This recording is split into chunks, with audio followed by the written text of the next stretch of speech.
Israel చేతికి Iran golden information. అందుకే మెరుపు దాడి జరిగిందా?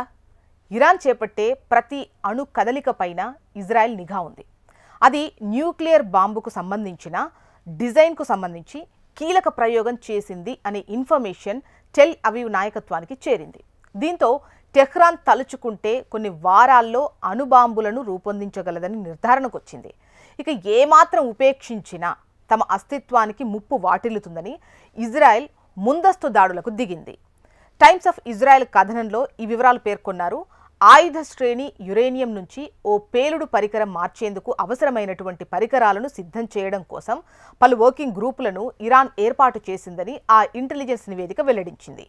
హమాస్ ఇజ్రాయెల్పై దాడి చేసిన తర్వాత ఈ పరిణామాలు చోటు చేసుకున్నాయి. మరోవైపు పౌర అవసరాలకు మించి యురేనియంను ఇరాన్ శుద్ధి చేస్తూనే ఉంది.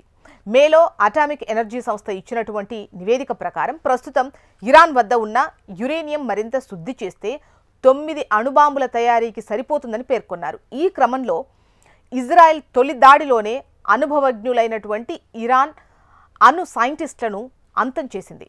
వీరంతా అణ్వాయుధాలకు సంబంధించి ఏండ్ల తరబడి పరిశోధనలు చేసి విజ్ఞానం సంపాదించినటువంటి వారు. వీరి కదలికలను ఇజ్రాయెల్కు చెందిన డజన్ల కొద్దీ ఇంటెలిజెన్స్ రీసెర్చర్లు ఏళ్ల తరబడి గమనిస్తున్నారు. ఓవైపు అమెరికాతో అణుచర్చలు జరుగుతున్న వేళ ఇజ్రాయెల్ తమపై దాడి చేసే అవకాశం ఉండదు అని ఇరాన్ జనరల్స్ బలంగా నమ్మారు. అదే టెహ్రాన్ను తొలి దాడిలో బాగా నష్టపోయేట్టు చేసిందని చెప్పొచ్చు. ఫలితంగా మిలిటరీలోని పలు సీనియర్ ర్యాంకుల అధికారులు ప్రాణాలు కోల్పోయారు. 6వ విడత చర్చలకు ఇజ్రాయెల్ దుందుడుకుగా ఎటువంటి దాడి చెయ్యకపోవచ్చు అని ఇరాన్ నాయకత్వం నమ్మింది. ఈ క్రమంలో చాలామంది మిలిటరీ కమాండర్లు అజాగ్రత్తగా ఉన్నారు. ఈ దాడులను తట్టుకునే షెల్టర్లో కాకుండా ప్రైవేట్ ఇండ్లలో బస చేసి ప్రాణాలు పోగొట్టుకున్నారు. వీరిలో IRGC కమాండర్ హొన్సీ, ఆర్మీ చీఫ్ బాఘేరీ కూడా ఉండటం గమనార్హం.